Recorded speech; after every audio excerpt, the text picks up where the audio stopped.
Today is December 6th of 2023, and I am Lev Benjamin Rubenstein.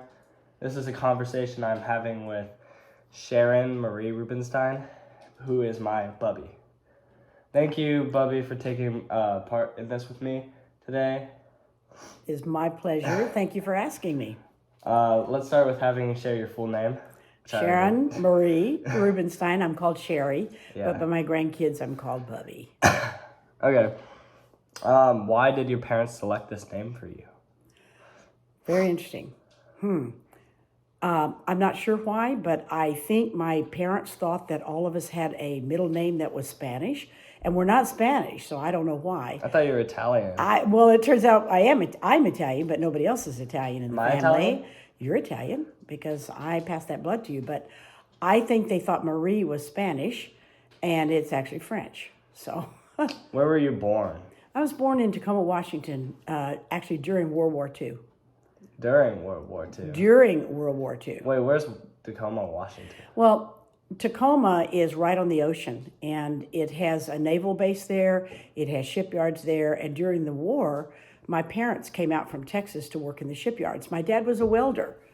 Did he weld stuff for the boats? He was welding for the ships. And my mother worked there, and she was. Have you ever heard of Rosie the Riveter? Yeah. You've heard that slogan about Rosie the Riveter? Well, my mother was Jean, the pipe fitter's assistant. And she worked down, picture the floor, it was like this huge ship, and the building was big enough to cover the whole ship. And people were working on it everywhere. My mom was down there in her coveralls working too. And they said she was kind of a distraction because she was kind of pretty. So they put her in payroll. So she ended up bringing the checks to everyone. Too distracting. Too distracting for the workers. How did your family come to live there? Well, as I say, they moved out from Texas just to work in the shipyards for a period of time. They were in West Texas. They were in a little town called Peacock, like the bird, and it had 100 people, but only when everybody came in from all the farms and ranches. So it was a very tiny town. And my mother actually ran the switchboard for the switchboard for the telephone. So everybody that had a telephone in their home, which most people didn't, but if you had a telephone, you were on a party line. So maybe somebody across town was on your same party line, and when the phone rang, you might pick up, but you wouldn't be sure it was for you or for one of the other people. And then sometimes you would pick up and you'd hear people's conversations, etc. But what you had to do is they took a little plug and they plugged it in. Like if you wanted to call Sally Sue over here, my mom would take that little cord that went from your line and plug it into Sally Sue, and you would talk. So it was like manual? Yeah. And my dad was training to be a welder, and he wanted to put in his own burger joint when he got back from the war. He actually did later. He put in one and he called it the Flying Saucer. Was it successful? It was actually successful. He had it for 5 years. It was a lease. He didn't own the building. But and the reason it was called the Flying Saucer is not because we were 120 miles from Roswell, New Mexico, with all of the UFO sightings, et cetera, right? Oh, yeah. But it was a company back east that was transporting these single little cafes that had like 10 stools out all over the place. You've seen Mel's Diners. Yeah. They're like Mel's Diners, but small. And they transported them everywhere. And so one was transported and put on the plot of this place in Hobbs, New Mexico, which is where my family was from, and at that time. But they settled there after the war. But they had a basement under it, and that's where my dad did all of his food preparation. So best French fries ever. And you know what his secret was? What?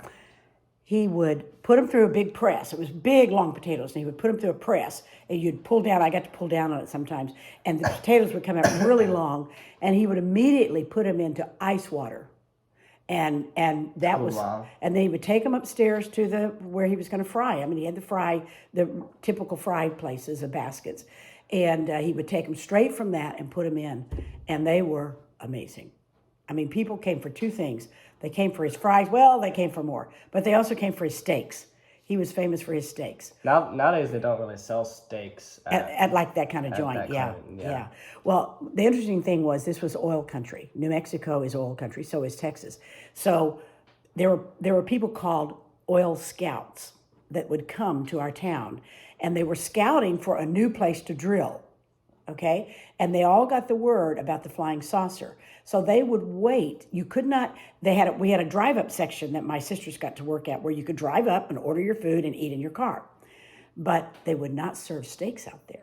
So these scouts would sit outside and wait for their turn, and they would be eyeing everybody through the window, hoping they'd get finished with their steak so they could go in. Because So my there dad, was like a wait line. it was like, yeah, but they were sitting in their cars out in front, and my dad said, I can't remember how many he said he sold, but There he were cars sold. back then? Huh? There were cars back then? Yes, there were cars back then. And Yeah, the with their people would horses. come in. As soon as one would come out, it's kind of like they knew who was next, and they would go in and have their hamburger. Yeah, with their T-Rexes. We did not have, we had total cars. I think we had a Chrysler. My dad loved Chryslers. But we were a family of 9, and it was just a sedan, so it was just like front seat, back seat. So we were just all crunched in. Squished in. A couple of us would usually get to ride in the front seat. Very different from seatbelts Did and you all, have right? rotations? Oh, probably not. I'm sure it was age-based. How's your rotation? I don't think Length of legs? Yeah, it is. Well, that's how it should be based. Yeah, well, typically the older ones were the taller ones. But anyway, Yeah. that was kind of the history of that. So what was the house like where you lived like?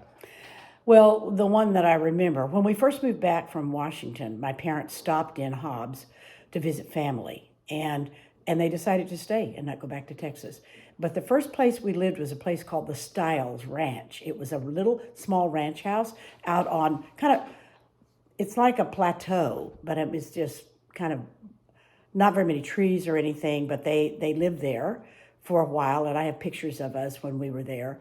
But my dad, from getting the flying saucer, he was able to save up enough to get a down payment. So he got a house on Texas Street. There was a street called Texas. And in that house, I don't know how many bedrooms it had, but that's where my little brother Michael was born. How much were houses like back then? Oh, golly. Well, let me just put it this way. The house that I bought years later was like $15,000. So Is that like, I don't know what the price ranges are. $15,000. The houses. I know that's a lot. Well, prices of houses now are upwards to $400,000 for not much. My house, which is a single story, right, 2,000 square feet, is I bought it for $430,000 7 years ago. But guess how much it's worth? How much? $630,000. Because you did like remodeling and stuff. No, I didn't do remodeling. That's just that's how Inflation the rates? prices. Yeah, that's how it's gone. So it's not actually worth more money. It's just. It is worth more money. But like, so, does like inflation rates kind of make it? It's still worth kind of the same amount of money. well, the part of it is the cost to replace that house. What's the cost of the materials to replace it? And now that's that's gone more. sky high since COVID, especially, right?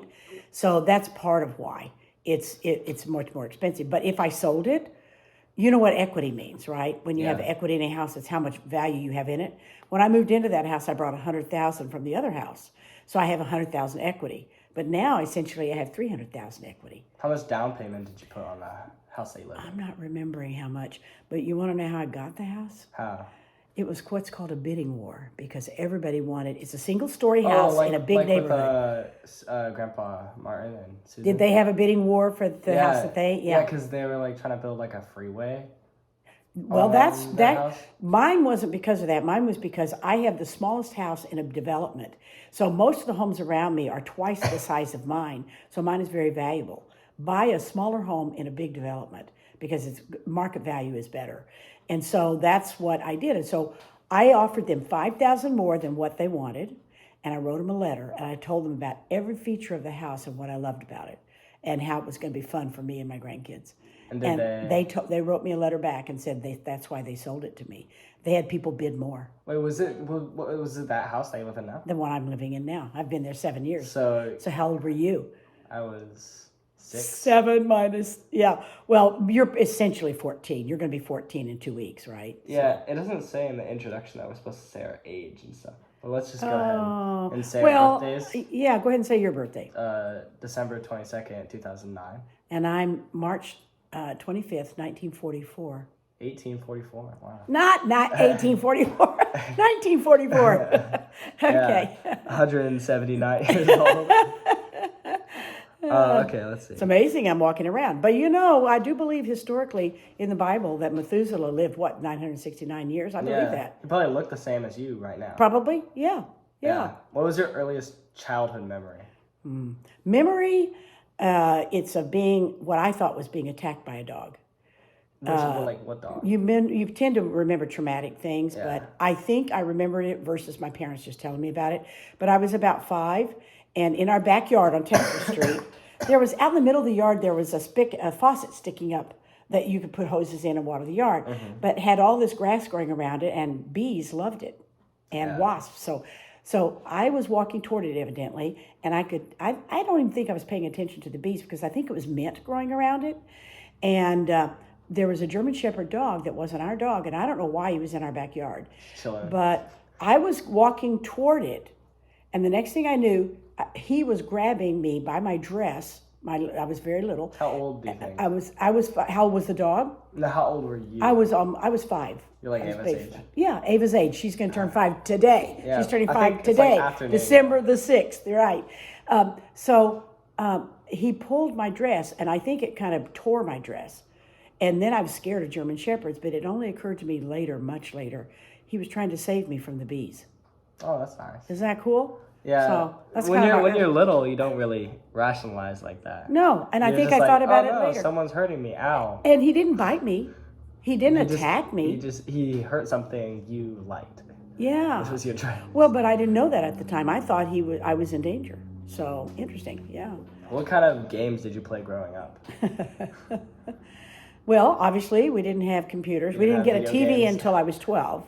I think it was 12 when we got Was our that when first they TV. came out? And they were black and white. So what's 12 plus 44? 66. And 1966 is when we got our first TV, black and white, mostly cowboy shows on it.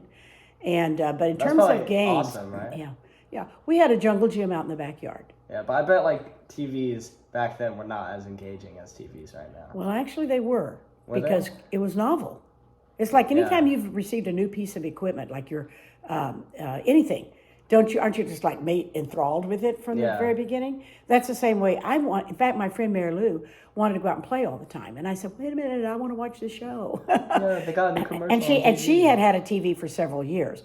Her family was 2 children, herself and her brother. Rich kids. Well, they weren't rich, but they had enough money. He worked for a company called Halliburton, and they serviced in the They always oil had the fields. new stuff. They did. And we had 7 children.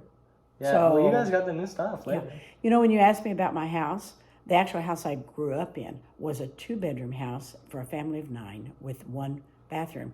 How'd that work? Well, That bathroom number must have one, been nasty. no, we kept it clean. But we moved into that house from another house. My dad actually lost the house on Texas Street.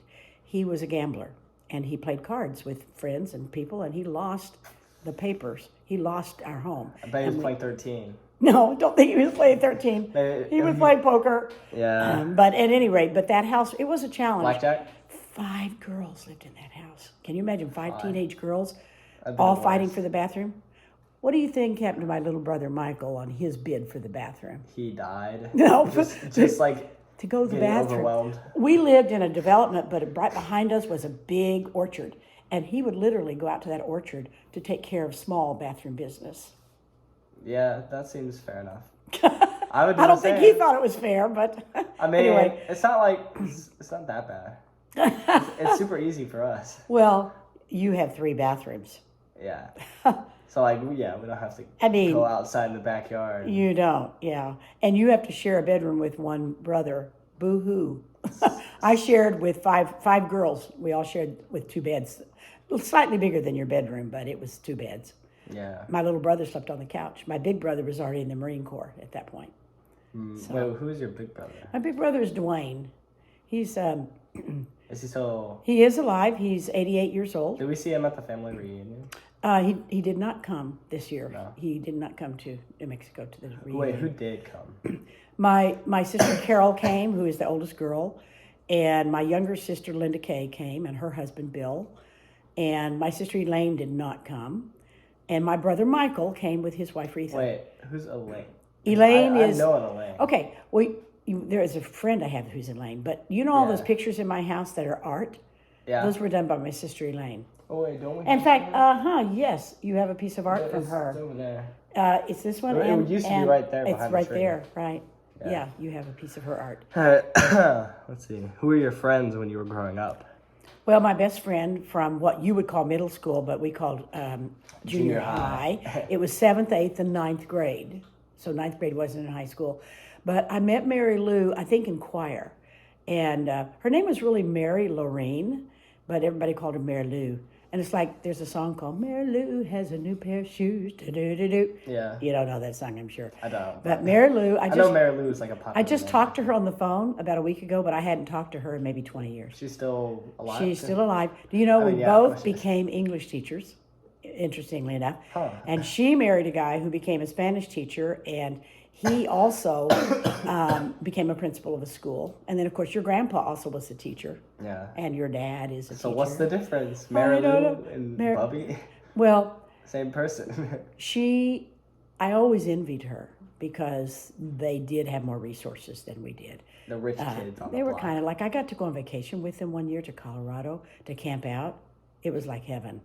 It was amazing. Because Amazing. it was away from your siblings. Well, and because we never went on vacation. Yeah, vacation wasn't like It was, it wasn't an option. if we went 100 miles away to see our grandparents, that was like a vacation. Yeah. And That'd be like in the car with 9 people. that's right. We did that. We came Wait, from... how many seats did you have in your car? Well, in the front seat, it was There one wasn't big 9 seat. seats. No. It was one big seat in the front seat, one seat in the back. And then we had that little shelf. And my little brother usually rode in the shelf, lying down. When did seatbelts exist? When did Okay, well, I can tell you this. Your Aunt Monica, who is now 61, when she was a baby, there were no seatbelts. She was born in 1962. There were no seatbelts. How old were you when she was born? I was 17, just before I was That's 18. what I was telling Eliana. I was like, Eliana. Don't do what I do. Well, I was married. Calm down with Ben, Eliana. Yeah, well, you know. Did you hear what Ben was like talking about with Eliana? He's talking like what? He was like, let's go, this is a great castle for a marriage. What? Yeah, he was like checking out castles. So we were talking about Eliana, who is 17, not even 18, right? Yeah. I got married when I just turned 17 at the end of my junior year of high school. And I quit high school, but yet I wanted to be a teacher. Isn't that weird? I mean, like you have to go to college, right? But which I did eventually. You wanted a child more. No, I didn't want a child. Yeah. I kind of just didn't understand how it all worked. And I got pregnant right after we got married. Tisk. Tisk, tisk.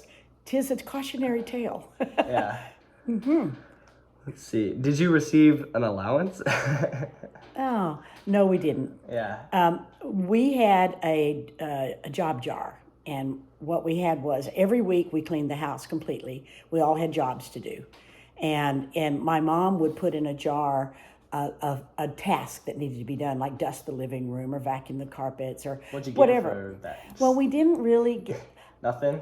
I know you're going to think this is ridiculous Rent. because, yeah, I believe in tithing. So I believe in giving 10% of your money to your local congregation or church. Don't we do that?